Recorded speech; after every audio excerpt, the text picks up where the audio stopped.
तो देखो हम लोग एटम के बारे में बात कर रहे थे। तो एटम के लिए अपन ने देखा था कि किस तरीके से अपन एटॉमिक मास निकालते हैं, that is mass of one atom. तो अपन ने लिखा था कि जो भी उसका मास नंबर होगा उसको अगर अपन एमयू यूनिट में रिप्रेजेंट करते हैं तो अपने पास एक एटम का मास आ जाएगा, ठीक है। और इसी तरीके से अपन ने एक मोल एटम्स के लिए बात किया था कि एक मोल एटम्स के मास को अपन क्या बोल रहे थे, ग्राम एटॉमिक मास। और अगर ग्राम एटॉमिक मास अपने को निकालना है तो अपन क्या करेंगे, जो भी उसके मास नंबर है उसके पीछे अपन क्या करेंगे, ग्राम यूनिट लगा देंगे। तो वही चीज़ अपने को यहाँ पर नोट बना के लिखना है। तो नेक्स्ट अपन लिखते हैं एक नोट कि अगर अपन क्या करें कि अपने पास जो एटम का मास नंबर है, मास नंबर या फिर अपन ने देखा था कि मास नंबर को अपन क्या बोल सकते हैं, रिलेटिव एटॉमिक मास भी बोल सकते हैं। तो मास नंबर और रिलेटिव एटॉमिक मास को अगर अपन क्या करते हैं, एक्सप्रेस्ड इन एमयू, कि अगर रिलेटिव एटॉमिक मास को, मास नंबर को अगर अपन एमयू यूनिट में एक्सप्रेस करते हैं तो वो अपने पास किसके बराबर होता है, एटॉमिक मास के बराबर होता है। एटॉमिक मास मतलब मास ऑफ वन एटम, तो उसको अपन क्या लिख सकते हैं, मास ऑफ वन एटम, ठीक है। और इसी तरीके से अगर अपन सेकंड बात करें कि अगर मैं क्या करता हूँ, जो मास नंबर या जो रिलेटिव एटॉमिक मास है कि मास नंबर या फिर रिलेटिव एटॉमिक मास, तो अगर मास नंबर और रिलेटिव एटॉमिक मास को अपन क्या करते हैं, ग्राम में एक्सप्रेस करते हैं कि expressed in gram unit, expressed in gram unit, तो उसको अपन क्या बोलते हैं, उसको अपन बोलते हैं ग्राम atomic mass, that is mass of one mole atoms. तो चाहे तो अपन ये भी लिख सकते हैं कि मास ऑफ वन मोल एटम्स का मास, एक मोल के एटम्स का मास, ठीक है। तो इतना अपन डिस्कस कर चुके थे, तो इसी को अपने नोट बना के भी लिख लिया, ठीक है। अब नेक्स्ट अपन जो बात करेंगे, नेक्स्ट अपने को पहले बात करना है किसके बारे में, एलिमेंट के बारे में, कि एलिमेंट क्या होता है अपने पास। तो देखो नेक्स्ट हेडिंग अपने पास ही रहेगा एलिमेंट, ठीक बात। तो एलिमेंट अपन देखो किस तरीके से डिफाइन करेंगे कि जैसे अपने पास देखो एलिमेंट क्या होता है, पहले मैं डेफिनेशन लिख देता हूँ, उसके बाद अपन देखते हैं इसको कि element is a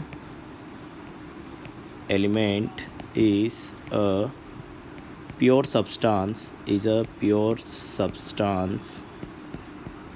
element is a pure substance which contain only one type of atoms, कि एलिमेंट एक ऐसा सब्सटेंस है जिसमें क्या रहेंगे, सिर्फ एक ही टाइप के एटम्स प्रेजेंट रहेंगे। जैसे अगर अपन बात करें कार्बन एलिमेंट की, कि कार्बन अपने पास एक एलिमेंट है। तो जो ये कार्बन एलिमेंट है, तो कार्बन अपने पास क्या होता है, इसके तीन आइसोटोप होते हैं, ठीक है। मतलब कार्बन एलिमेंट जो है तीन तरीके के एटम्स बना सकता है, तीन एटॉमिक फॉर्म में कार्बन एलिमेंट एग्जिस्ट करता है। कौन कौन सा, C12, C13, C14। तो कार्बन के लिए तुम बोल सकते हो कि तीन आइसोटोप होते हैं, C12, C13, C14। मतलब कार्बन तीन एटॉमिक फॉर्म में एग्जिस्ट कर सकता है। तो इन तीनों आइसोटोप्स को अगर मैं कलेक्ट करके रख देता हूँ तो जो अपने पास बन सिंपल आएगा, जो भी सब्सटेंस रहेगा उसको अपन क्या बोलेंगे, एलिमेंट बोलेंगे। मतलब अपने पास एक ही एलिमेंट के जो अलग अलग आइसोटोपिक फॉर्म है उन सब का कलेक्शन अपने पास एक तरीके से क्या हो जाएगा, एलिमेंट हो जाएगा, ठीक है। तो ये अपने पास एलिमेंट की बात हो गई। नेक्स्ट अगर अपन देखें, यहाँ पे अपने को एक चीज़ देखना है कि एवरेज एटॉमिक मास अपने को निकालना होता है एक एलिमेंट का। जैसे अपन ने बोला कि एक एलिमेंट मतलब अपने पास क्या है कि उसके जितने भी आइसोटोप्स है, जितने भी आइसोटोपिक फॉर्म है, उन सब का कलेक्शन, उन सब का मिक्सचर एक तरीके से, उसको अपन क्या बोल रहे हैं, एलिमेंट बोल रहे हैं, ठीक है। तो अब अगर अपन इसकी बात करें तो अगर अपन देखो नेचर में देखें तो अपने पास जो कार्बन होता है वो तीन फॉर्म में मिलता है इन्हीं में, कार्बन 12, कार्बन 13, कार्बन 14।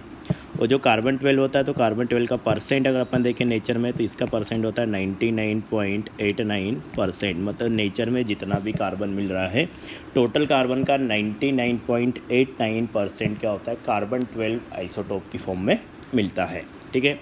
इसी तरीके से अगर अपन बात करें कार्बन 13, तो कार्बन 13 का जो परसेंट है नेचर में 0.01% है, ठीक है। और कार्बन 14 की अगर अपन बात करें तो कार्बन 14 का जो परसेंट है 0.001 0.01% है, ठीक है। Percent by atoms, number of atoms के हिसाब से अपन बात कर रहे हैं, ठीक है। तो ये अपने पास परसेंट है। अब अपने पास एक कंसेप्ट आता है यहाँ पे एवरेज एटॉमिक मास का, कि अगर एक एलिमेंट में 3 अलग अलग एटम्स है जैसे कार्बन के केस में, तो इसका एवरेज मास कैसे निकालेंगे अपन। क्यों? क्योंकि अगर अपन मैं C12 की सिर्फ बात करूँ तो C12 के लिए तो मास नंबर कितना है 12, तो इसका एटॉमिक मास अपने पास क्या हो जाएगा 12 AMU C12 की अगर अपन बात करें तो, ठीक है। इसी तरीके से अगर अपन C13 की बात करेंगे तो C13 के लिए अपने पास मास नंबर कितना है 13, तो इसका मास अपने पास क्या हो जाएगा 13 AMU। इसी तरीके से अगर अपन नेक्स्ट बात करें C14 के लिए, तो C14 की जब अपन बात करेंगे तो C14 का मास नंबर कितना है 14 है, तो इसका एटॉमिक मास कितना हो जाएगा 14 AMU। तो हर एटम का, हर आइसोटोपिक फॉर्म का मास नंबर अलग अलग है। तो अगर एलिमेंट के लिए अपन जब निकालेंगे तो तीनों का अपने को क्या निकालना पड़ेगा, एवरेज निकालना पड़ेगा। मतलब एक एलिमेंट के जितने भी आइसोटोपिक फॉर्म है उन सबका एवरेज हमको लेना पड़ेगा। अभी अपन कार्बन की बात कर रहे हैं तो कार्बन के लिए 3 एलिमेंट एटम आ गए, इन तीनों का अपने को एवरेज लेना है। तो नेक्स्ट रीडिंग अपने पास ये रहेगी average atomic mass, average atomic mass of an element, कि एलिमेंट का एवरेज एटॉमिक मास, ठीक है। तो इसको शॉर्ट में जाओ तो अपन एवरेज एटॉमिक मास AAMB लिख सकते हैं, ठीक है। तो एवरेज अपने को लेना है, तो देखो एवरेज लेने का सिंपल सा तरीका अपने पास ये है कि जैसे अपन कार्बन के लिए बात कर रहे थे, तो इसके लिए अगर एवरेज एटॉमिक मास अपन निकाले हैं तो तुमको क्या करना है, एवरेज एटॉमिक मास निकालने के लिए कि जिस एलिमेंट की अपन बात कर रहे हैं, जैसे अपने पास यहाँ पे C12 है, तो C12 का मास नंबर दैट इज़ उसका एटॉमिक मास मल्टीप्लाई बाय उसका परसेंट।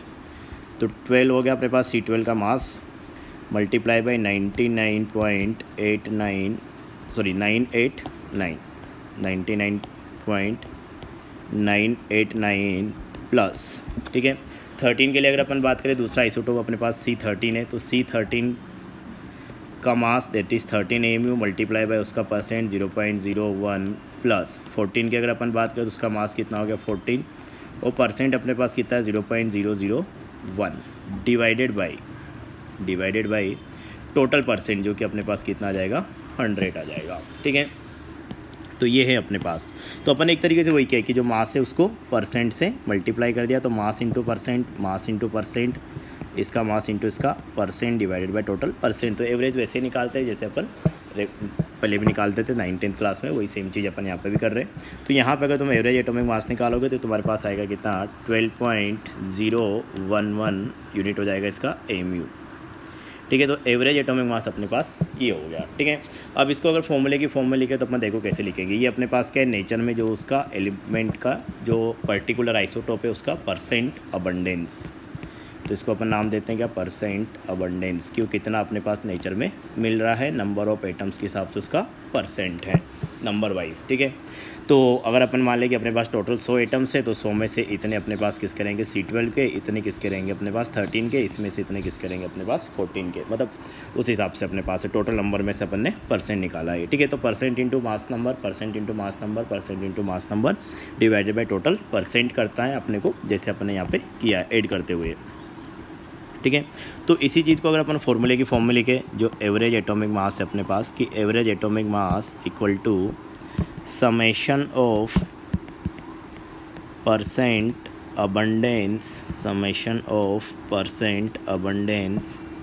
ऑफ आइसोटोप का परसेंट अबंडेंस मल्टीप्लाई बाय उसका isotopic mass that is atomic mass ही होगा एक तरीके से, जो भी मास नंबर है उससे मल्टीप्लाई करना है, divided by total percent that is कितना आ जाएगा 100। तो ये अपने पास एवरेज एटॉमिक मास निकालने का फॉर्मूला हो जाएगा कि परसेंट अबंडेंस को मास नंबर से मल्टीप्लाई करना है, प्लस ऐसे ऐड करते हुए चला जाना है जितने भी आइसोटोप है उन सब के लिए, और 100 से अपन डिवाइड कर देंगे, ठीक है।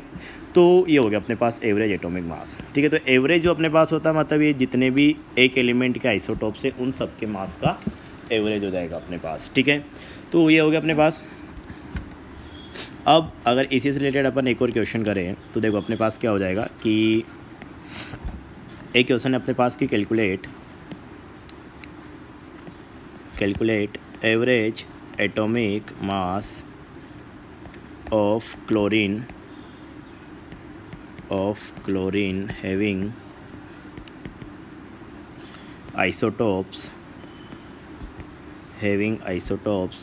C Cl35 Cl37, मतलब क्लोरीन के दो आइसोटोप अपने को मिलते हैं, क्लोरीन 35 और क्लोरीन 37, ठीक है। तो क्लोरीन 35 और क्लोरीन 37 है, और क्लोरीन 35 की अगर अपन बात करें तो उसका परसेंट अबंडेंस और नेचर में कितना 75%। इसकी अगर अपन बात करें तो उसका परसेंट अबंडेंस अपने पास कितना है 25%, ठीक है। अब अपने को वही निकालना है कि एवरेज एटॉमिक मास अपने को निकालना है। तो एवरेज एटॉमिक मास के लिए अपन ने क्या लिखा था, तुमको तो सिंपली इस तरीके से ध्यान रखना है फॉर्मूले से, अच्छा कि एवरेज एटॉमिक मास अगर अपने को निकालना है किसी एलिमेंट के लिए तो उस एलिमेंट का मास नंबर या उसका एटॉमिक मास मल्टीप्लाई बाय उसका परसेंट। तो क्लोरीन 35 के लिए मास तो हो गया अपने पास 35, परसेंट उसका कितना हो गया 75, डिवाइडेड बाय, अगला अपने पास 37 है तो 37 का मास मल्टीप्लाई बाय उसका नेचर में जो परसेंट है दैट इज़ 25, डिवाइडेड बाय अपने पास टोटल परसेंट 100, ठीक है। तो यहाँ से एवरेज निकालोगे तो अपने पास कितना आएगा 35.5 आ जाएगा, ठीक है। अपन एवरेज एटॉमिक मास की बात करें तो यूनिट अपने पास क्या हो जाएगा एमयू, एटॉमिक मास के करस्पॉन्डिंग। तो इस तरीके तुमको परसेंट इंटू मास नंबर या एटॉमिक मास का मल्टीप्लिकेशन करना है और जितने भी आइसोटोप्स हैं उन सबके लिए ऐसे ऐड करके टोटल को 100 से डिवाइड कर देना है, ठीक है। तो ये अपने पास हो गया। तो देखो इस वाली क्वेश्चन अपने क्या बोला जा रहा है कि average atomic mass of magnesium is this. तो एवरेज एटॉमिक मास अपने को गिवन है मैग्नीशियम एलिमेंट के लिए, एंड अपने को बोला गया है कि जो एलिमेंट है उसमें अपने पास क्या है कि this magnesium sample composed of 79% of magnesium 24। तो जिस सैंपल की अपन बात कर रहे हैं उसमें अपने पास क्या है 79% मैग्नीशियम 24 के एटम्स हैं। 21% जो रिमेनिंग है, मतलब जो बाकी बचा हुआ परसेंट है, वो दोनों का मिला के अपने पास मैग्नीशियम 25 और मैग्नीशियम 26 का, ठीक है। तो अगर दोनों का मिला के तो मैं ऐसा कुछ मान सकता हूँ कि अगर इसका x है तो अपने पास इसका क्या हो जाएगा 21 माइनस x हो जाएगा, ठीक है, परसेंट वाइज अगर अपन बात करें, क्योंकि दोनों का मिला के अपने को 21 गिवन है तो एक का x रहेगा तो दूसरे का 21 माइनस x हो जाएगा, ठीक है। आगे अपने को बोला गया कैलकुलेट द परसेंट अबंडेंस, मतलब परसेंट निकालना है कि मैग्नीशियम 26 का कितना परसेंट है। तो एक तरीके से अपने को x निकालना पड़ेगा और x को अगर फिर अपन 21 में से माइनस कर देंगे तो अपने पास मैग्नीशियम 26 का वो आ जाएगा, ठीक बात। तो अब अगर अपन तो उसका अगर अपन बात करें तो इसमें अपन क्या कर सकते हैं, देखो कि अपने पास पहली बात तो क्या है कि अपने पास जो मैग्नीशियम एलिमेंट है कि मैग्नीशियम है, इसके पास अपने पास क्या है 3 आइसोटोप है, मैग्नीशियम 24, मैग्नीशियम 25, मैग्नीशियम 26, ठीक है। तो जो मैग्नीशियम 24 है इसका परसेंट अपने को गिवन है 79%, इसका अपन ने एज्यूम कर रखा है x और इसका अपने पास है कि 21 माइनस x, क्योंकि दोनों का टोटल अपने को कितना गिवन था 21 गिवन था, तो अपन ने एक का मान लिया क्या x, तो दूसरे का अपने पास क्या हो गया 21 माइनस x, ठीक है। तो अपने को वापस वही है कि सब पता चल गया। और एवरेज मास अपने को कितना गिवन है इस एलिमेंट के लिए, ये अपने को गिवन है 24.31 mu, ठीक है।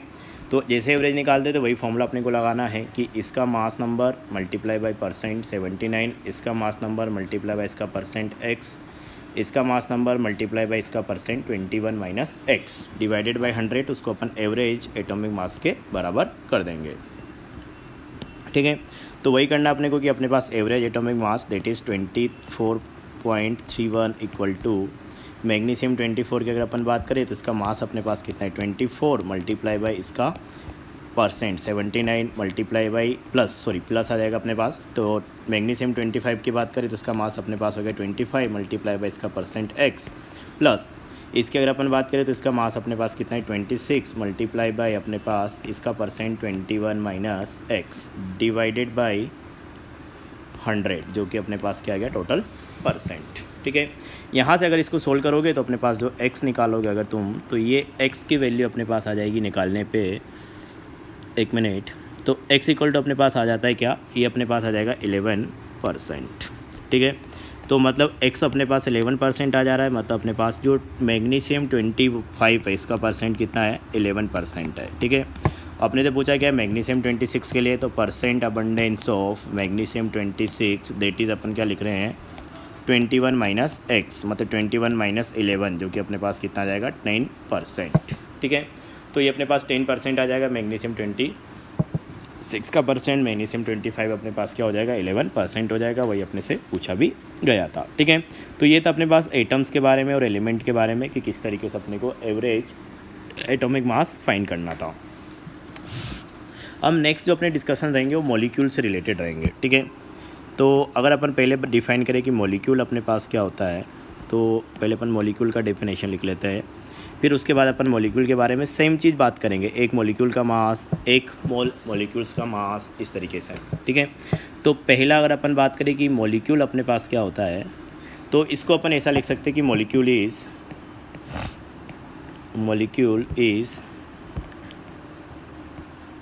smallest combination of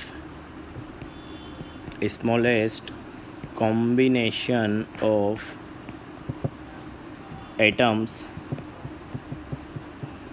which is neutral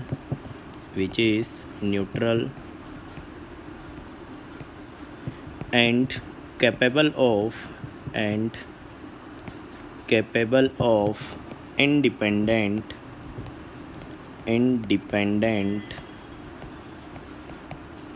existence. ठीक है, तो सिंपली तुमको ये ध्यान रखना है कि अपने पास मॉलिक्यूल क्या होता है, स्मॉलेस्ट कॉम्बिनेशन ऑफ एटम्स, काफ़ी सारे एटम्स का कॉम्बिनेशन, उसको अपन क्या बोलते हैं, मॉलिक्यूल बोलते हैं। मतलब एक से ज़्यादा एटम्स अगर अपने पास प्रेजेंट रहेंगे तो उसको अपन क्या बोलेंगे, मॉलिक्यूल बोलेंगे। उन एटम्स के बीच बॉन्ड बने होंगे, उनके थ्रू अपने पास क्या बना होगा, मॉलिक्यूल बना होगा। ठीक है, जैसे अगर अपन कुछ एग्जांपल ले O2, तो O2 में अपने पास क्या हो गए, 2 एटम हो गए, तो एक से ज़्यादा एटम आ गए तो उसको अपन क्या बोलेंगे, मॉलिक्यूल बोलेंगे। और यहाँ पे दोनों ऑक्सीजन एटम के पास क्या होगा, अपने पास कुछ ना कुछ बॉन्ड होगा। इसी तरीके से अगर अपन CO2 की बात करें तो यहाँ पे भी अपने पास क्या है, 3 एटम है, एक कार्बन का एटम है, 2 ऑक्सीजन के एटम है, मतलब एक से ज़्यादा एटम आ गए, तो एक कार्बन और 2 ऑक्सीजन एटम का कलेक्शन अपने पास क्या है, कार्बन डाइऑक्साइड CO2, तो इसको भी अपन क्या बोलेंगे, मॉलिक्यूल बोलेंगे। मतलब एटम सेम एलिमेंट के भी हो सकते हैं, अलग अलग एलिमेंट के भी हो सकते हैं। ठीक है, मॉलिक्यूल के अंदर जैसे यहाँ पे दोनों एटम अपने पास क्या थे, ऑक्सीजन के थे, यहाँ पे क्या है, एक एटम कार्बन का है, एक एटम अपने पास ऑक्सीजन का है। तो कंडीशन क्या है कि एक से ज़्यादा एटम्स होने चाहिए जो कि बॉन्ड्स के थ्रू कनेक्टेड हो, उसी को अपन क्या बोल रहे हैं, मॉलिक्यूल बोल रहे हैं। और आगे अपने को बोला गया कि विच इज़ न्यूट्रल, तो ओवरऑल चार्ज उस पर क्या होना चाहिए, न्यूट्रल होना चाहिए, क्योंकि चार्ज आ जाएगा तो फिर उसको अपन आयन बोल देते हैं। ठीक है, फिर उसको अपन मॉलिक्यूल नहीं बोलेंगे। वो कैपेबल ऑफ इंडिपेंडेंट एग्जिस्टेंस, मतलब वो एग्जिस्ट भी करना चाहिए, ऐसा नहीं कि वो एग्जिस्ट नहीं करे। अपने को ऐसा नहीं करना है कि रैंडमली कोई भी 2 या 3 एलिमेंट्स पिक किए, उनके एटम्स को आपस में किसी भी तरीके से बना के लिख दिया, तो ऐसा नहीं है, वो एग्जिस्ट करना चाहिए नेचर में, उसी के अपन क्या करेंगे, बात भी करेंगे। तो अपने पास O2 हो गया, CO2 हो गया। नेक्स्ट अगर अपन देखें जैसे H2O हो गया, तो यहाँ पे 2 हाइड्रोजन, 1 ऑक्सीजन है, तो ये सब अपने पास क्या है, मॉलिक्यूल है। तो सिंपली मॉलिक्यूल मतलब तुमको ऐसे ध्यान रख सकते हो, कॉम्बिनेशन ऑफ एटम्स कि एटम्स अपने पास क्या रहेंगे, उनका कॉम्बिनेशन रहेगा। ठीक है, तो ये मॉलिक्यूल के बारे में बात हो गई। अब वही जैसे मैंने बोला था कि मॉलिक्यूल के लिए अपन बात करेंगे मॉलिक्यूलर मास, ग्राम मॉलिक्यूलर मास, इन सब के बारे में। तो पहला हेडिंग अगर अपन डालें कि अपने पास क्या है, मॉलिक्यूलर मास, तो मॉलिक्यूलर मास को अपन क्या कर सकते हैं, mm से लिख सकते हैं। ठीक है, तो जैसे अपन एटॉमिक मास डिफाइन कर रहे थे वैसे ही अपन मॉलिक्यूलर मास भी डिफाइन करेंगे। तो मॉलिक्यूलर मास में अपन क्या बोलेंगे कि अपने पास जैसे एटॉमिक मास के लिए अपन क्या बोल रहे थे, एक एटम का मास, वैसे ही अपने पास मॉलिक्यूलर मास क्या हो जाएगा, मॉलिक्यूलर मास अपने पास हो जाएगा मास ऑफ 1 मॉलिक्यूल। एक मॉलिक्यूल के मास को अपन क्या बोलेंगे, मॉलिक्यूलर मास। ठीक है, तो यहाँ पे डेफिनेशन वही रहेगा अपने पास कि मॉलिक्यूलर मास मतलब मास ऑफ 1 एटम। तो यहाँ पे मैं लिख सकता हूँ कि मॉलिक्यूलर मास अपने पास क्या है, मास ऑफ 1 एटम, एक एटम का मास, उसको अपन क्या बोल रहे हैं, मॉलिक्यूलर मास। ठीक है, तो जैसे एटॉमिक मास था वैसे ही अपने पास क्या है, मॉलिक्यूलर मास भी है, मास ऑफ 1 एटम। ठीक है, तो अब अपने को किस तरीके से कैलकुलेट करना है, जैसे अपने को मान लो कि कोई मॉलिक्यूल दे दिया जाए H2SO4, तो अपने पास है H2SO4 है, और तुमको बोल दिया जाए कि H2SO4 का तुमको क्या निकालना है, मॉलिक्यूलर मास निकालना है। तो अगर इसका मॉलिक्यूलर मास निकालना है मतलब एक मॉलिक्यूल का मास निकालना है, तो देखो अपन क्या करेंगे कि H2SO4 में अगर अपन देखें तो अपने पास 2 क्या है, हाइड्रोजन एटम है, एक अपने पास सल्फ़र का एटम है, और 4 अपने पास क्या है, ऑक्सीजन के एटम है। तो 2 हाइड्रोजन, 1 सल्फ़र और 4 ऑक्सीजन हैं। तो इनके जो मास हैं, अगर मैं इनको ऐड कर दूं तो अपने पास क्या आ जाएगा, टोटल मॉलिक्यूल्स का मास आ जाएगा। मतलब कि 2 हाइड्रोजन है तो दोनों हाइड्रोजन का मास, प्लस 1 सल्फ़र है तो उस सल्फ़र का मास, प्लस 4 ऑक्सीजन है तो उन 4 ऑक्सीजन के मास को अपन क्या कर देंगे, ऐड कर देंगे। ठीक है, तो दो हाइड्रोजन का मास अपन कैसे निकालेंगे, 2 into mass of 1 hydrogen atom. तो ये अपने पास हाइड्रोजन एटम्स की वजह से क्या आ जाएगा, मास आ जाएगा, प्लस सल्फ़र अपने पास एक है तो 1 into mass of sulphur atom, plus oxygen अपने पास क्या है 4 है तो 4 into mass of 1 oxygen atom, 1 oxygen atom, oxygen atom का मास। ठीक है, तो इस तरीके से अपन क्या करेंगे, जितने भी एटम्स हैं उन सबके मास को अपन ऐड कर देंगे। तो 2 इंटू एक ऑक्सीजन एटम का मास अपने पास क्या होगा, atomic mass of hydrogen that is 1 AMU।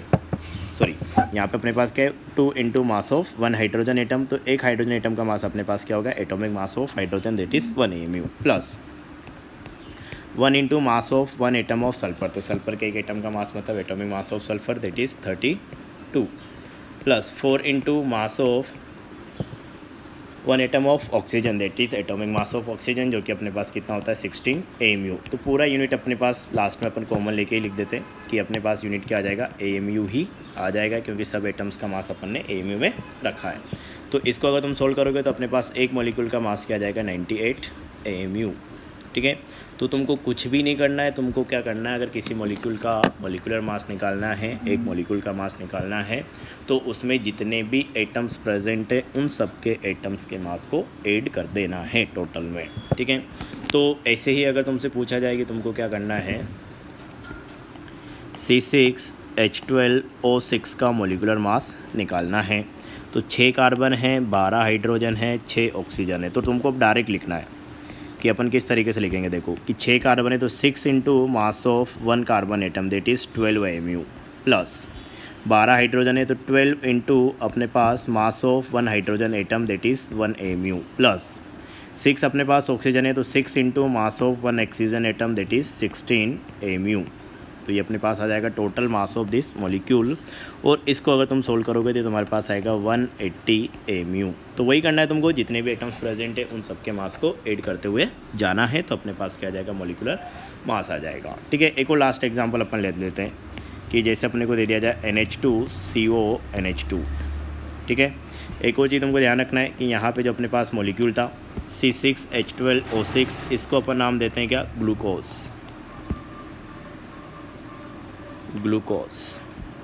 और जो ये मॉलिक्यूल है इसको अपन बोलते हैं क्या, यूरिया। इनके नाम है, कॉमन नेम, ये ध्यान रखना है। ठीक है, तो नाम तुमने सुने भी होंगे, ग्लूकोज, यूरिया, ये सब कॉमन नाम है। तो अगर इसकी अगर अपन बात करें, अब इसका मोलर मास अपने को निकालना है, तो यहाँ पे अगर अपन ध्यान से देखें तो अपने पास देखो 2 नाइट्रोजन है, एक एरा, तो 2 नाइट्रोजन हो गए, तो 2 into mass of nitrogen atom that is 14 AMU, plus अगला अपने पास हाइड्रोजन है तो 2 हाइड्रोजन यहाँ पे हैं, 2 हाइड्रोजन यहाँ पे हैं, तो टोटल हाइड्रोजन अपने पास क्या हो गए 4, तो 4 into mass of 1 hydrogen atom that is 1 AMU, plus और एक कार्बन है, एक ऑक्सीजन है, तो मास of 1 carbon that is 1 into 12, plus mass of 1 oxygen that is 1 into 16। तो टोटल अगर अपन निकालोगे यहाँ से तो ये अपने पास कितना आ जाएगा, 60 AMU हो जाएगा। तो यूरिया का अपने पास कितना आ गया, 60 AMU आ गया। ठीक है, तो इस तरीके से अपने को निकालना होगा, तो ये अपने पास आ जाएगा। ठीक है, तो जब भी तुमको एक मॉलिक्यूल का मास निकालना है तो कुछ भी नहीं करना है, उसके अंदर जितने भी एटम्स हैं उन सब के मास को ऐड कर देना है। ठीक है, तो नेक्स्ट जो है अपने पास रहेगा कि रिलेटिव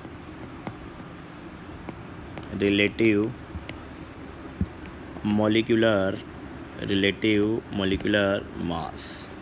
ठीक है, इसको अपन शॉर्ट में लिखेंगे RMM, रिलेटिव मॉलिक्यूलर मास। ठीक है, तो रिलेटिव मॉलिक्यूलर मास अपने को कैसे निकालना है, जैसे अपन एटॉमिक मास निकाले थे वैसे ही अपन रिलेटिव मॉलिक्यूलर मास भी निकालेंगे।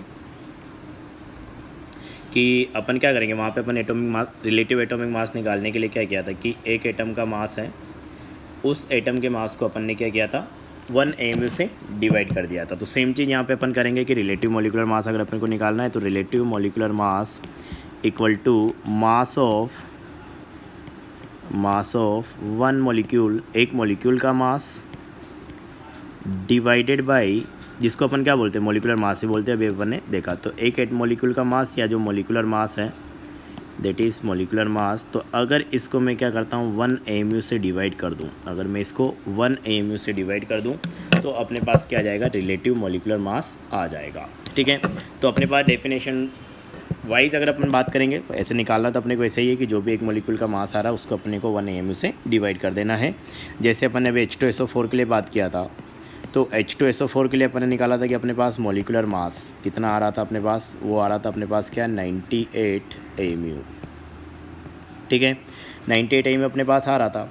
अब अगर मैं रिलेटिव मोलिकुलर मास इसके लिए निकालना चाह रहा हूँ तो रिलेटिव मोलिकुलर मास अपने पास कितना आ जाएगा, molecular mass that is 98 AMU divided by 1 AMU। तो इसको 1 AMU से अगर अपन डिवाइड कर देंगे तो AMU से AMU अपने पास क्या हो जाएगा, कैंसिल हो जाएगा। तो ये अपने पास क्या हो गया 98। ठीक है, तो एक तरीके से वही है कि इसको यूनिट लेस बनाने के लिए अपन ने क्या किया, रिलेटिव मोलिकुलर मास को डिफाइन किया है। तो पहली बात तो जो अपने पास रिलेटिव मोलिकुलर मास है वो क्या हो जाएगा, यूनिट लेस हो जाएगा। इसको तुम पुराना एटॉमिक मास से अपन ने जब रिलेटिव एटॉमिक मास निकाला था, अगर उससे रिलेट करोगे तो ज़्यादा इजीली समझ पाओगे। तो एक तरीके से ये होगा अपने पास। ठीक है, तो अपन अगर बात करें कि रिलेटिव मोलिकुलर मास जो अपने पास 98 आ रहा है वो एक तरीके से किसको बता रहा है, अगर इसको तुम देखोगे ना तो ये अपने को बता रहा है कि जो अपने पास जो कोई भी मॉलिक्यूल है, जैसे अपन H2SO4 ले रहे हैं तो H2SO4 का एटॉमिक मास अपन ने कैसे निकाला था कि जो एलिमेंट्स हैं उन सब के एटॉमिक मास को ऐड कर दो तो अपने पास उसका मॉलिक्यूलर मास आ जा रहा था H2SO4 का। ठीक है, रिलेटिव मॉलिक्यूलर मास की अगर अपन बात करेंगे तो रिलेटिव मॉलिक्यूलर मास से पता है अपन क्या बोलेंगे कि जो अपने पास एटम्स हैं एक मॉलिक्यूल में उन सब के मास नंबर को क्या कर दो, ऐड कर दो, तो अपने पास क्या आ जाएगा, रिलेटिव मॉलिक्यूलर मास आ जाएगा। तो अगर तुमको डायरेक्ट रिलेटिव मॉलिक्यूलर मास निकालना है तो रिलेटिव मॉलिक्यूलर मास अपन कैसे बोल सकते हैं कि रिलेटिव मॉलिक्यूलर मास अपने पास क्या आ जाएगा कि जितने भी एटम्स हैं एक मॉलिक्यूल के अंदर उन सब मॉलिक्यूल्स के मास नंबर को क्या कर देना, अपने को सिंपली ऐड कर देना है। ठीक है, तो जैसे अपन हाइड्रोजन की बात करें तो इसके लिए 2 इंटू इसका मास नंबर 1 प्लस सल्फर के लिए अपन बात करें तो इसका नंबर 1 है तो 1 इंटू इसका मास नंबर 32 प्लस ऑक्सीजन के लिए अपन बात करें तो इसका नंबर 4 इंटू इसका मास नंबर 16। तो ये अपने पास टोटल कितना आ गया 98।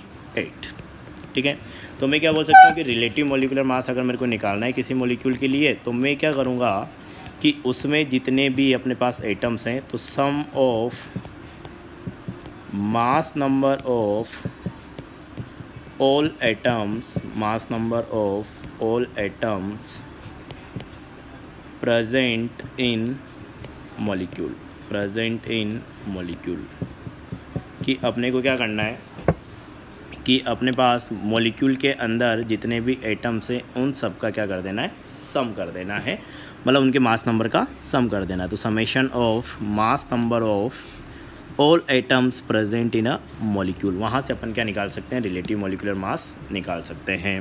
ठीक है, अब अपन ने जैसे अभी देखा था कि अपने पास रिलेटिव मॉलिक्यूलर मास क्या है, अपन लिख रहे थे कि रिलेटिव मॉलिक्यूलर मास अपने पास जो है वो आ जा रहा है अपने पास relative molecular mass equal to molecular mass divided by 1 AMU। ठीक है, तो अगर कभी तुमको क्या करना है रिलेटिव मॉलिक्यूलर मास निकालना है तो तुम क्या करोगे, रिलेटिव मॉलिक्यूलर मास निकालने के लिए मास नंबर का क्या कर दो, समेशन कर दो जितने भी एटम्स वहाँ पे प्रेजेंट है उन सब के लिए, और उसको अगर अपन 1 AMU से मल्टीप्लाई कर दें तो अपने पास क्या आ जाएगा, मॉलिक्यूलर मास।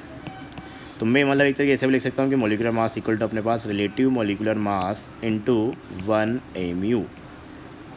ठीक बात, तो ये भी फॉर्मूला तुमको ध्यान रखना है कि मॉलिक्यूलर मास अपने को निकालना है, अगर रिलेटिव मॉलिक्यूलर मास पता है तो उसको 1 AMU से अपने को मल्टीप्लाई कर देना, मतलब वही फॉर्मूला है जो अपन ने निकाला था। ठीक है, तो ये हो गया अपने पास। तो अगर स्टैंडर्ड डेफिनेशन की अपन बात करें तो स्टैंडर्ड डेफिनेशन तो अपन ऐसे ही लिखेंगे रिलेटिव मॉलिक्यूलर मास का, जैसे अपन ने एटॉमिक रिलेटिव एटॉमिक मास के लिए डिफाइन किया था कि मास of one molecule, mass of one molecule divided by 1/12 of divided by 1/12 of mass of one atom of C12 isotope. तो ये जो नीचे की तरफ अपन लिखा हुआ एक तरीके से क्या हो गया, AMU का स्टैंडर्ड डेफिनेशन हो गया ये वाली चीज़। ठीक है, तो एक तरीके से स्टैंडर्ड डेफिनेशन लिखोगे तो तुम ऐसे लिखोगे कि relative molecular mass is the mass of one molecule with respect to 1/12 of mass of one atom of C12 isotope. ठीक है। और या तुमको ऐसे ध्यान रखना है relative molecular mass equal to molecular mass divided by 1 AMU, ठीक है। तो ये हो गया अपने पास। तो रिलेटिव मोलिकुलर मास निकालना है, मतलब लास्ट बार मैं बोल रहा हूँ कि मॉलिक्यूल के अंदर जितने भी एटम्स हैं उन सब के मास नंबर का तुमको क्या कर देना है, समेशन कर देना है, ठीक है। तो कुछ एग्जांपल्स अगर अपन और ले, जैसे अपने पास मान लो कि H2O आ जाए। H2O का तुमको क्या करना है, रिलेटिव मोलिकुलर मास निकालना है। तो रिलेटिव मोलिकुलर मास अपने पास क्या हो जाएगा, मास नंबर का समेशन करना है अपने को हर एटम के लिए। तो हाइड्रोजन के लिए अगर अपन बात करें तो 2 × 1, क्योंकि हाइड्रोजन का मास नंबर अपने पास कितना है, 1 है। और कितने एटम्स हैं यहाँ पे, 2। ऑक्सीजन के लिए अगर अपन बात करें तो एक ऑक्सीजन है और उसका मास नंबर कितना होता है, 16। तो अपने पास से कितना आ जाएगा, 18, ठीक है। और अगर रिलेटिव मोलिकुलर मास से मोलिकुलर मास निकालना है तो पीछे अपन क्या लगा देंगे, 18 के AMU लगा देंगे, क्योंकि एक मोलिक्यूल का मास है। तो जैसा अपन पहले बोलते थे कि एक एटम का मास अगर लिखना है तो AMU में लिखेंगे, तो सेम चीज़ अगर अपने को एक मोलिक्यूल का मास लिखना है तो जो रिलेटिव मोलिकुलर मास है उसको अपने को क्या करना है, AMU यूनिट में एक्सप्रेस कर देना है, ठीक है। इसी तरीके से अगर अपन बात करें किसका, अगला एग्जाम्पल ले ले CO2।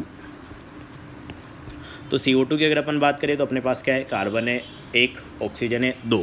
अपने को निकालना क्या है, रिलेटिव मोलिकुलर मास। तो अपन क्या करेंगे, एक कार्बन इंटू एक कार्बन का mass number that is 12 plus 2 oxygen एक इंटू ऑक्सीजन का मास नंबर अपने पास 16। तो ये अपने पास कितना आ जाएगा, 44।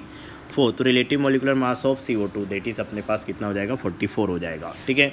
यहाँ से अगर अपने को निकालना है क्या, मोलिकुलर मास, तो मोलिकुलर मास अपने पास क्या हो जाएगा, relative molecular mass that is 44 multiply by 1 AMU। तो अपने पास क्या आ जाएगा, 44 AMU। तो मैं वही बोलूँगा यहाँ पर भी कि अगर रिलेटिव मोलिकुलर मास को अपन AMU यूनिट में एक्सप्रेस कर दें तो अपने पास क्या आ जाएगा, मोलिकुलर मास आ जाएगा। जैसे अपन एटम के लिए बोलते थे कि रिलेटिव एटॉमिक मास को, या फिर रिलेटिव एटॉमिक मास अपने पास किसके बराबर आ रहा था, मास नंबर के बराबर।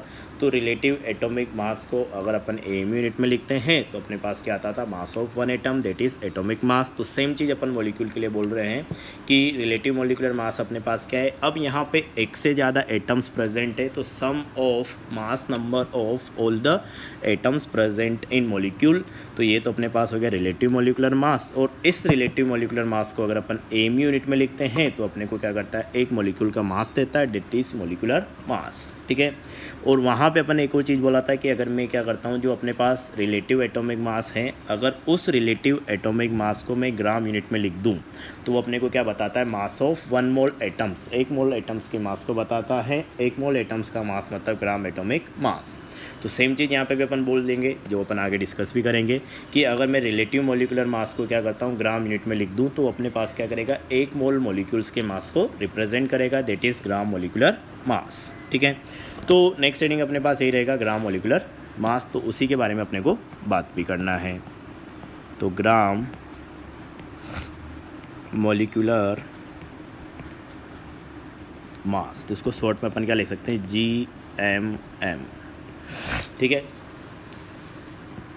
तो ग्राम मोलिकुलर मास की अगर अपन बात करें तो डेफिनेशन तो अपने पास वही हो जाएगी जैसा अपन बोल रहे थे कि मास of 1 mole molecule, 1 mole molecules का मास, उसको अपन क्या बोल रहे हैं, ग्राम मोलिकुलर मास, ठीक है। तो जैसा मैंने अभी बोला था कि अगर अपने को ग्राम मोलिकुलर मास लिखना है तो ग्राम मोलिकुलर मास अपन क्या लिखेंगे कि relative molecular mass that is sum of mass number of all the atoms in a molecule multiply by 1 gram. तो अपने पास फॉर्मूला ये रहेगा निकालने के लिए कि gram molecular mass equal to relative molecular mass multiply by 1 gram, ठीक है। तो सिंपल सा फॉर्मूला है, इसी को यूज़ करके अपन निकालेंगे भी सही आगे हर बार। तो नेक्स्ट अगर अपन देखें कि वापस अगर अपन कुछ एग्जांपल्स ले कि किस तरीके से अपने को निकालना है, तो जैसे अपन ने पास यहाँ पे अपन ले ले क्या, H3PO4, ठीक है। तो H3PO4 के लिए अपने को क्या निकालना है, ग्राम मोलिकुलर मास निकालना है। तो ग्राम मोलिकुलर मास ऑफ H3PO4, तो इसके लिए अपन क्या लिखेंगे, वही कि पहले तो अपन क्या निकालेंगे, रिलेटिव मोलिकुलर मास निकालेंगे और उसको अपन किस में एक्सप्रेस कर देंगे, ग्राम यूनिट में एक्सप्रेस कर देंगे। तो relative molecular mass in gram unit that is अपने पास ग्राम मोलिकुलर मास आ जाएगा, 1 मोल का मास। तो निकालेंगे वैसे रिलेटिव मोलिकुलर मास अपन कैसे निकालते थे, अच्छा चाहो तो एक साथ ही लिख लो कि रिलेटिव मोलिकुलर मास अपने को निकालना है। तो अपने पास क्या करेंगे, जितने भी एलिमेंट्स हैं, जितने भी एटम्स हैं अपने पास H3PO4 में, उन सब के मास नंबर का समेशन करेंगे पहले तो पहला अपने पास हाइड्रोजन है, कितना है 3, तो 3 into mass number of hydrogen that is 1 plus phosphorus एक है तो 1 into mass number of phosphorus that is 31 plus 4 oxygen है तो 4 into mass number of oxygen that is 16। तो ये अपने पास क्या आ गया relative molecular mass of H3PO4। इसको अगर अपन ग्राम यूनिट में लिखते हैं तो अपने पास ये क्या बन जाएगा ग्राम molecular mass that is mass of 1 मोल। ठीक है, तो ये अपने पास 8 करोगे तो ये अपने पास ये क्या आ जाएगा 98 ग्राम। तो H3PO4 का मॉलिकुलर मास अपने पास कितना हो गया, सॉरी ग्राम मॉलिकुलर मास, तो ग्राम मॉलिकुलर मास अपने पास क्या आ जाएगा 98 ग्राम, जो कि 1 मोल H3PO4 मॉलिक्यूल्स के मास को रिप्रेजेंट करेगा। तो जैसे अपन स्टार्टिंग में नोट डाले थे वैसे ही अपन यहाँ पर भी नोट डाल सकते हैं। ठीक है, जिस तरीके से अपन स्टार्ट किया था वैसे अपन एंड भी करेंगे थोड़ा, कि अपने पास क्या है कि रिलेटिव मॉलिकुलर मास को अगर अपन relative molecular mass that is sum of mass number of all atoms present in a molecule. ठीक है, तो अगर अपने को ये किया है अपन ने कि अपने पास रिलेटिव मॉलिकुलर मास है और इसको अपन एम यूनिट में लिख देते हैं, एक्सप्रेस्ड इन AMU यूनिट। तो वो अपने को किसको बताता है molecular mass that is mass of 1 molecule, molecular mass या फिर मास of 1 molecule, mass of 1 molecule, एक मॉलिक्यूल का मास। सेकंड पॉइंट वापस वही लिखेंगे, अगर अपन क्या करें रिलेटिव मॉलिकुलर मास को ग्राम यूनिट में लिखते हैं, relative molecular mass expressed in gram unit, तो वो अपने पास क्या हो जाएगा ग्राम मॉलिकुलर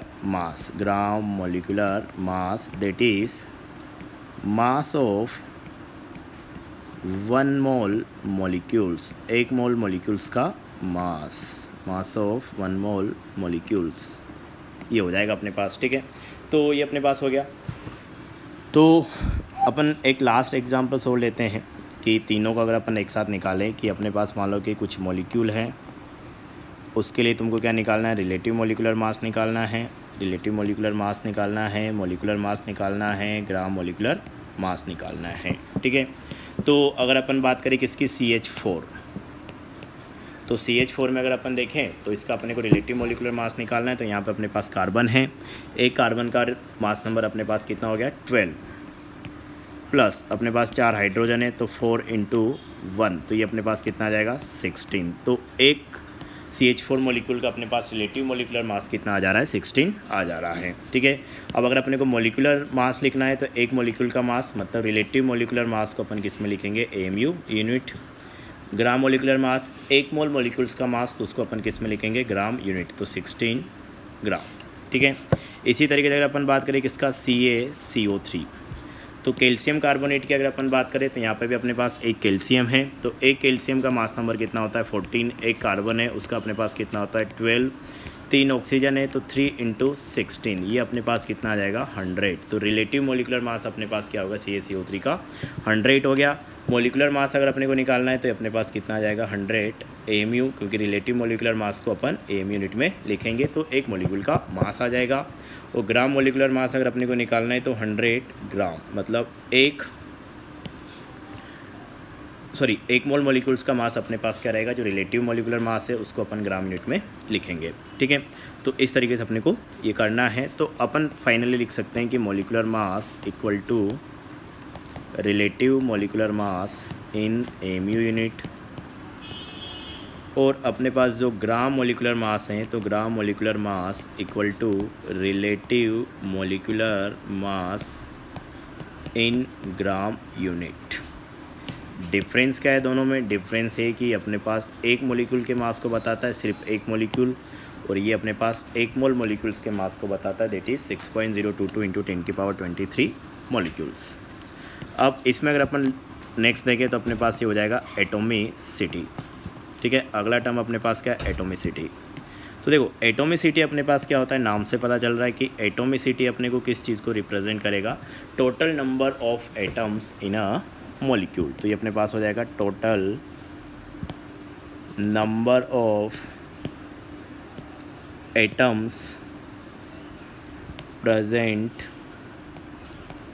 इन अ मॉलिक्यूल, एक मॉलिक्यूल में टोटल कितने एटम्स प्रेजेंट हैं, उसको रिप्रेजेंट करने के लिए अपन क्या करते हैं, एटोमिसिटी को यूज़ करते हैं। जैसे अपन कुछ एग्जांपल ले, जैसे अपने पास मान लो क्या है, CO2 है, तो इसमें अगर अपन देखें तो अपने पास क्या है, एक कार्बन है, 2 ऑक्सीजन है, मतलब CO2 की जब अपन बात करेंगे तो CO2 के लिए अपन एटोमिसिटी कितना लिखेंगे, 3। इसी तरीके से अगर अपन बात करें H2SO4, तो H2SO4 में अपने पास 2 हाइड्रोजन है, 2 हाइड्रोजन है, 1 सल्फ़र है और 4 ऑक्सीजन है। तो 2 हाइड्रोजन, 1 सल्फ़र, 4 ऑक्सीजन, तो ये अपने पास टोटल कितने हो जाएंगे, 2 + 1 + 4, तो ये अपने पास हो जाएंगे 7। तो एटोमिसिटी अपने पास कितनी आ गई, 7 आ गई। नेक्स्ट अपन लेके कि C12H22O11, तो इसकी अगर अपन बात करें तो अपने पास क्या है, यहाँ पे 12 कार्बन है, 22 हाइड्रोजन है और 11 अपने पास क्या है, ऑक्सीजन है। तो अपने पास ये क्या हो जाएगा, टोटल एटम्स कितने हो जाएंगे, 12 + 22 + 11, तो इसको अगर तुम निकालोगे तो तुम्हारे पास आ जाएंगे कितने, 45 एटम्स। तो इसका एटोमिसिटी अपने पास कितना हो गया, ये अपने पास आ गया 45। तो इस तरीके से अपने को total number of atoms count करना है और कुछ नहीं करना है, तो ये अपने पास हो जाएगा क्या, एटोमिसिटी। ठीक है, तो इतना ही ध्यान रखना है अपने को। लास्ट जो है अपने पास इसमें एक टॉपिक बच जाएगा, मोलर मास। ठीक है, तो मोलर मास को अपन जनरली कैपिटल M से लिखते हैं। तो यहाँ पे एक चीज़ ध्यान रखना है तुमको कि जो मोलर वर्ड आ रहा है, ठीक है, तो किसी भी प्रॉपर्टी के आगे अगर मोलर वर्ड अपन लगा देते हैं तो उसको अपन डिफाइन करें एक तरीके से किसके लिए, पर मोल के लिए, किसी भी सब्सटेंस के अगर अपन बात करें तो। ठीक है, तो जैसे मैं किसी भी चीज़ के आगे अगर मोलर वर्ड लगा देता हूँ, जैसे मैं तुमको बोलूँ मोलर वॉल्यूम, तो मोलर वॉल्यूम का मतलब क्या हो जाएगा, volume occupied by 1 mole of any substance. ठीक है, इसी तरीके से अपन बोल रहे हैं मोलर मास, तो मोलर मास मतलब किसी भी सब्सटेंस के 1 मोल का मास, उसको अपन क्या बोलेंगे, मोलर मास। तो ये एक स्टैंडर्ड वर्ड है जिसका मतलब अपने पास होता है कि अपन एक मॉलिक्यूल, 1 मोल के लिए बात कर रहे हैं या पर मोल अपन बात कर रहे हैं। तो मोलर मास अगर अपन लिखेंगे तो क्या लिखेंगे, मास of 1 mole of any substance, कि किसी भी सब्सटेंस के 1 मोल का मास, उसको अपन क्या बोलेंगे, मोलर मास। ठीक है, तो अब यहाँ पे कोई भी सब्सटेंस हो सकता है, मतलब एटम हो सकता है, मॉलिक्यूल हो सकता है, कंपाउंड हो सकता है, आयन हो सकता है, कुछ भी हो सकता है। ठीक है, तो जैसे अगर अपन जब एटम की बात करेंगे तो एटम का मोलर मास मतलब अपने पास क्या हो जाएगा, 1 मोल एटम्स का मास। ठीक है, तो अगर मैं लिखूँ कि molar mass of atom, molar mass of atom, तो मोलर मास ऑफ एटम अपने पास क्या हो जाएगा, एक एटम का mass, that is gram atomic mass. ठीक है, इसी तरीके से अगर अपन बात करें मोलर मास ऑफ मॉलिक्यूल, तो 1 मोल मॉलिक्यूल्स का मास।